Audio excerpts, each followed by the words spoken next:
Reuters experts have stated that the amount of ash in the plume rising from Kilauea decreased on Wednesday. Experts have stated the amount of ash in the plume directly above the volcano has decreased, and lava from one fissure progressing towards the ocean has not advanced in the past 24 hours. U.S. Geological Survey (USGS) geophysicist Mike Poland commented on the situation, stating, "There is very little wind at the summit, the plume. It's not nearly as ashy as it was yesterday, and it's rising more or less vertically over the summit region. Things seem to be progressing largely as they have been, except for a shift in wind and less ash."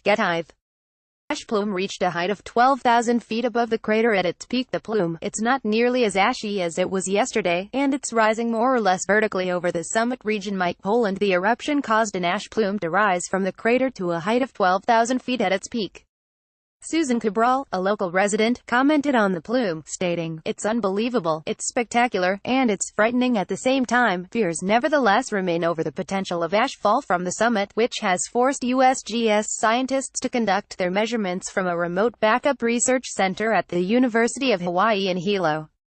The ash-filled plume has caused scientists to issue aviation warnings to pilots to avoid the area, due to the potential impact on aircraft. Health warnings also remain in place due to dangerous volcanic gases being emitted from active lava vents. Mr. Poland commented on the danger, because there is the possibility that ash may be generated by this plume. The red aviation warning persists, and the warning level for ground-based hazards persists because of the eruptions that's ongoing in Lower Puna. The Hawaii Fire Department said a high alert remains in place in Lanapuna Gardens estates due to toxic gas rising from fissures. Hawaii County officials also warned numerous fissures remained active on Wednesday, producing molten lava in areas. However, scientists have said the eruption is not the big one they were predicting, but is instead relieving pressure built up in the volcano. Michelle Coombs, a geologist at the USGS, commented on the volcano on Tuesday, stating, "It intensified today, but it wasn't the big one, so to speak. Does that mean that we won't see a much bigger, more explosive event?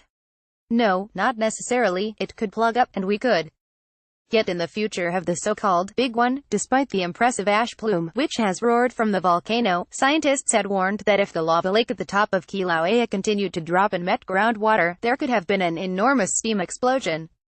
This could have sent molten boulders flying up to half a mile from the crater, with smaller rock and ash falling up to 20 miles from the volcano.